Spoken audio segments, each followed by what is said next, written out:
ಪೂರ್ಣ ಸಾಹೇಬರಿಗೆ ನಾವು ಮನೆಗೆಲ್ಲ ಕೊಡ್ತೀವಿ ಮಧ್ಯಾಹ್ನ 2 ಗಂಟೆ 15 ನಿಮಿಷಕ್ಕೆ ಡೀಟೇಲ್ ಆಗಿ ಮತ್ತೆ ಇನ್ನೊಂದಷ್ಟು ಎಕ್ಸ್ಪ್ಲನೇಷನ್ ಡಾಕ್ಯುಮೆಂಟ್ ಸಮೇತ ನೀವು 2 ಗಂಟೆ 15 ನಿಮಿಷ ಬರೆಯುತ್ತೇವೆ. ನಾನು ನಮ್ಮ ನಾಯಕರು ಮನೋಹರ್ ಅವರು ಮತ್ತು ನಮ್ಮ ಇತರೆ ಕಾರ್ಯಕರ್ತರು ಬಂದು ಮಧ್ಯಾಹ್ನ ಅವ್ರ ಮುಂದೆ ನಾವು ಡೆಪೋಸ್ ಮಾಡಿದ್ವಿ. ಕೆಲವು ದಾಖಲೆಗಳನ್ನು ಸಂಗ್ರಹ ಮಾಡಿದ್ದೇವೆ. ಅಲ್ಲಿ ಇರುವಂಥ ದಾಖಲೆಗಳನ್ನು ಕೊಡುವಂಥ ಕೆಲಸ ನಾವು ಮಾಡಿದ್ದೀವಿ. ಕೆಲವು ವಿಡಿಯೋ ಫುಟೇಜು ಮಧ್ಯಾಹ್ನ ಬಂದು 2 ಗಂಟೆಗೆ ನಾವು ಕೊಡುವಂಥ ಕೆಲಸವನ್ನು ಮಾಡ್ತೀವಿ. ಆ ಆ್ಯಂಗಲಲ್ಲೂ ತನಿಖೆ ಆಗಿದೆ. ಯಾಕೆಂದ್ರೆ ಈಗ ನಿರಂತರವಾಗಿ ಇಡೀ ದೇಶದಲ್ಲಿ ದೊಡ್ಡ ಮಟ್ಟದ ಸಾವುಗಳು, ಆಕ್ಸಿಡೆಂಟ್ಗಳು, ಅಪಘಾತಗಳು ನಡೀತಾ ಇದ್ದು ಅದನ್ನು ತಲೆ ಕೆಡಿಸಿಕೊಂಡ್ರೆ 11 ಜನ ಕಾಲು ತುಳಿತಕ್ಕೆ ಸತ್ತೋದಿರೋದು ವಿಚಾರನೆ ಮತ್ತೊಮ್ಮೆ ನಾಳೆಯಿಂದ ಅದನ್ನು ಫ್ರೀಡಂ ಪಾರ್ಕ್ನಲ್ಲಿ ಬಿಜೆಪಿಯವರು ಸ್ಟ್ರೈಕ್ ಮಾಡ್ತೀವಿ. CM ಮತ್ತು DCM ರಾಜೀನಾಮೆ ಕೊಡಬೇಕು ಅನ್ನುವಂಥ ಉದ್ದೇಶ ಇಟ್ಟು ಸ್ಟ್ರೈಕ್ ಮಾಡಬೇಕು ಅನ್ನುವಂಥದ್ದು ಅಶೋಕ್ ಅವರು, ಚಲವಾದಿ ವಿಜಯೇಂದ್ರ ಅವರು ಈ ವಿಚಾರವನ್ನೇ ಕಳೆದ 15 ದಿನಗಳಿಂದ ನಿರಂತರವಾಗಿ ರಾಜಕೀಯಗೊಳ್ತಾ ಇರುವಂಥದ್ದು ಹಿನ್ನೆಲೆನೂ ಇದೆ. ಇದು ಹಿಂದೆ ಏನೋ ಒಂದು ಷಡ್ಯಂತ್ರ ಇದೆ ಅನ್ನುವಂಥ ಬಹಳ ಸ್ಪಷ್ಟವಾಗಿ ಗೊತ್ತಾಗ್ತಾ ಇದೆ. ಆಮೇಲೆ ಪುನ್ನಾ ಸಾಹೇಬರನ್ನ ಬಹಳ ಕೇವಲವಾಗಿ ಉಚ್ಚಾರಣೆ ಮಾಡಿರುವಂಥದ್ದು ಅಶೋಕ್ ಅವರು ನಿನ್ನೆ ಮೈಸೂರಲ್ಲಿ ಪತ್ರಿಕಾಗೋಷ್ಠಿಯಲ್ಲಿ ಯಾರೋ ಕನ್ನಯ್ಯ ಅಂತ ಈ ಪದವನ್ನು ಉಪಯೋಗಿಸಿ ಜಸ್ಟಿಸ್ ನ್ಯಾಯಾಧೀಶರನ್ನು ಈ ಮಟ್ಟದಲ್ಲಿ ಇಷ್ಟು ತುಚ್ಛವಾಗಿ ಮಾತಾಡಿರುವಂಥದ್ದು ವಿಚಾರದಲ್ಲೂ ಕೂಡ ನಾವು ಒಂದು ಕಂಪ್ಲೇಂಟ್ ಪೊಲೀಸ್ಗೆ ಮೈಸೂರಲ್ಲಿ ನಾವು ಲಾಂಚ್ ಮಾಡಿದ್ದೀವಿ. ಅದ್ರ ಮೇಲೂ ಆಕ್ಷನ್ ತಗೋಬೇಕು ಅನ್ನುವಂಥದ್ದು ನಮ್ಮ ಅಭಿಪ್ರಾಯವಾಗಿದೆ.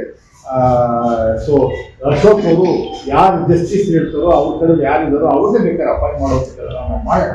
ಪುನ್ನವ್ರ ಮೇಲೆ ನಂಬಿಕೆ ಇಲ್ಲ, ಪುನ್ನವ್ರ ಮೇಲೆ ಆಕ್ರೋಶ ಇದೆ. ಪುನ್ನವರು ಮೈನಾರಿಟಿ ಸೇರಿದ್ದವರು ಭಾಳ ದಕ್ಷ ಅಧಿಕಾರಿ, ಯಡಿಯೂರಪ್ಪನ ಜೈಲಿಗೆ ಕಳಿಸಿದ್ದವರು ಅನ್ನೋದು ನಿಮ್ಮ ತಲೆಯಲ್ಲಿ ಏನಾದರೂ ಇದ್ರೆ ಅದು ದಯಮಾಡಿ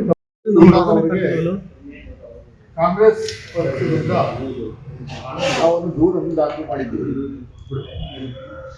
ಏನು ಸಿಂಗಲ್ ಮ್ಯಾನ್ ಕಮಿಷನ್ನ ಸರ್ಕಾರ ನೇಮಕ ಮಾಡಿ ಅವರ ನೇತೃತ್ವದಲ್ಲಿ ಪುನ್ನವ್ರ ನೇತೃತ್ವದಲ್ಲಿ ತನಿಖೆಯನ್ನ ಮಾಡಬೇಕು ಅಂತ ಸರ್ಕಾರ ಆದೇಶ ಮಾಡಿದೆ. ಈ ಕಾಲ್ತುಳಿತದ ಪ್ರಕರಣಕ್ಕೆ ಪ್ರಮುಖವಾದಂಥ ಕಾರಣಕರ್ತರು ಯಾರು, ಆದರೆ ಹಿಂದೆ ಕಾಲ್ತುಳಿತ ಆಗುವಂಥದ್ದಕ್ಕೆ ಯಾವ್ಯಾವ ಕಾರಣಗಳಿದ್ದಾವೆ ಅನ್ನುವಂಥದ್ದು ನಾವು ಒಂದು ಪಟ್ಟಿಯನ್ನು ಮಾಡಿದ್ದೇವೆ. ಬಹಳ ಪ್ರಮುಖವಾಗಿ ಬಿಜೆಪಿ ಮತ್ತು JDSನವರ ಟ್ವೀಟ್ 4ನೇ ತಾರೀಕು 12 ಗಂಟೆಗೆ ಒಂದು ಟ್ವೀಟ್ ಮತ್ತೆ 3 ಗಂಟೆಗೆ ಒಂದು ಟ್ವೀಟ್ ಮಾಡಿರುವಂಥದ್ದಕ್ಕೆ ಯುವಕರಿಗೆ ಒಂದು ಪ್ರಚೋದನೆ ಕೊಡುವಂಥ ಒಂದು ಟ್ವೀಟ್ ಆಗಿದೆ.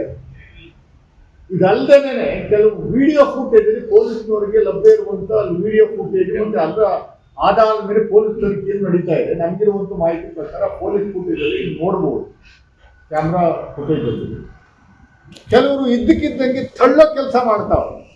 ಗುಂಪು 10-15 ಜನ ಬಂದು ಜನಗಳನ್ನ ತಳ್ಳೋ ಕೆಲಸವನ್ನು ಮಾಡಿ ಆ ಕಾಂಪೌಂಡ್ ಹತ್ರ ನಿಂತಿದ್ದ ಸಂದರ್ಭದಲ್ಲಿ ಇದ್ದಕ್ಕಿದ್ದಂಗೆ ತಳ್ಳೋ ಕೆಲಸ ಒಂದು 10 ಜನ ಮಾಡಿದ್ದಾರೆ. ಮಾರ್ಕ್ ಮಾಡಿದ್ದೀವಿ ಯಾರ್ಯಾರು ಅವರನ್ನ ಪತ್ತೆ ಹಚ್ಚಿ ತಳ್ಳುವಂಥದಕ್ಕೆ ಪ್ರಮುಖವಾಗಿ ಯಾಕೆ ಅದು ಯಾವ ಥರ ಏನಕ್ಕೆ ಅದು ಟ್ರಿಗ್ಗರ್ ಆಯಿತು, ಜನಗಳಿಗೆ ಆ ಥರ ಉತ್ತೇಜನ ಕೊಡುವಂಥದಕ್ಕೆ ಯಾರು ಸಹಕಾರಿಯಾಗಿದ್ರು. ನನಗೆ ವೈಯಕ್ತಿಕವಾಗಿ ನಾನು I am suspecting there is a big ಈ ಒಂದು ಸಂಚಿದೆ ಇದರಲ್ಲಿ ಗಲಾಟೆ ಆಗಬೇಕು ಅನ್ನುವಂಥ ಉದ್ದೇಶ ಇಟ್ಕೊಂಡು ಕೆಲವು ಬಿಜೆಪಿ ಕಾರ್ಯಕರ್ತರು ಬಿಜೆಪಿಯವರು ಒಂದಷ್ಟು ಗೂಂಡಾಗಳನ್ನು ಕಳಿಸಿ ತಳ್ಳುವಂಥದ್ದು ಮಾಡಿ ಜನಗಳಿಗೆ ಗೊಂದಲ ಸೃಷ್ಟಿ ಮಾಡಿ ಕಾಲು ತೊಳೆದಕ್ಕೆ ಅದು ಒಂದು ಪ್ರಮುಖವಾದ ಕಾರಣ ಅನ್ನುವಂಥದ್ದು ನನಗಿರುವಂಥ ಒಂದು ಮಾಹಿತಿ.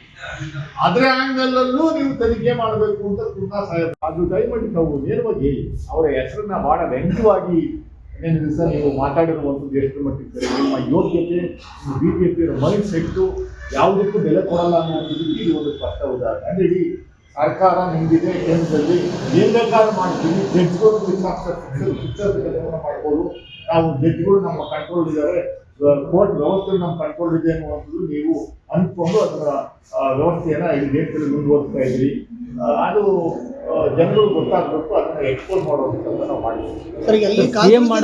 ಕಾಲ್ತುಳಿತ ಪ್ರಕರಣದಲ್ಲಿ ಸೇರಿದಂತವ್ರು ಬಹುತೇಕ ಯುವಕರು, ಅದರಲ್ಲಿ ಬಿಜೆಪಿ ಕಾರ್ಯಕರ್ತರು ಗುಂಡಾಗಳಂತ ಹೇಗೆ ನೀವು ಮಾರ್ಕ್ ಮಾಡ್ತಾ ಇದ್ದೀರಾ ಅಂತ ಪರ್ಟಿಕ್ಯುಲರ್ ಗೊತ್ತಾಗಿದೆ ಯಾರು ಅದು ಅಂತ ಹೇಳಿ ವಿಡಿಯೋದಲ್ಲಿ ನಾವು ಗಮನಿಸಿದಾಗ ನಾವು ನೋಡಿದಾಗ ಪೊಲೀಸ್ ಫುಟೇಜ್ ಒಂದು ಕಲೆಕ್ಟ್ ಮಾಡಿದ್ದಾರೆ, ಅದನ್ನ ತನಿಖೆ ಮಾಡ್ತಾ ಇದ್ದಾರೆ. ಅವರೇ ಹೇಳ್ತಾರೆ ನಾವು ಒಂದಷ್ಟು ಆ ವಿಡಿಯೋ ಫುಟೇಜ್ನ ಗಮನಿಸಿದಾಗ ಇದ್ದಕ್ಕಿದ್ದಂಗೆ ತಳ್ತಾರೆ.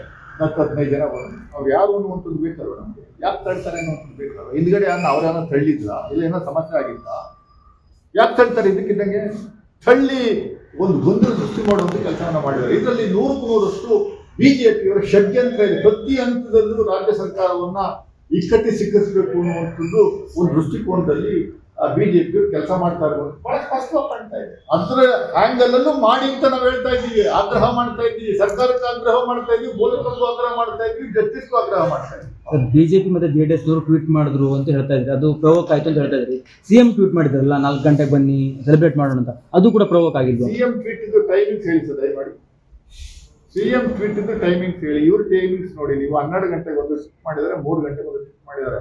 ಇನ್ಸಿಡೆಂಟ್ ಆಗೋದಕ್ಕಿಂತ ಮುಂಚೆ ಟ್ವೀಟ್ ಮಾಡಿರುವಂಥದ್ದು ಪ್ರಚೋದನಕಾರಿಯಾಗಿ, ಪ್ರಚೋದನಕ್ಕೆ ಇದು ಉತ್ತೇಜನ ಕೊಟ್ಟಿದೆ, ಪ್ರೊವೋಕೇಟಿವ್ಗೆ ಉತ್ತೇಜನ ಕೊಟ್ಟಿದೆ.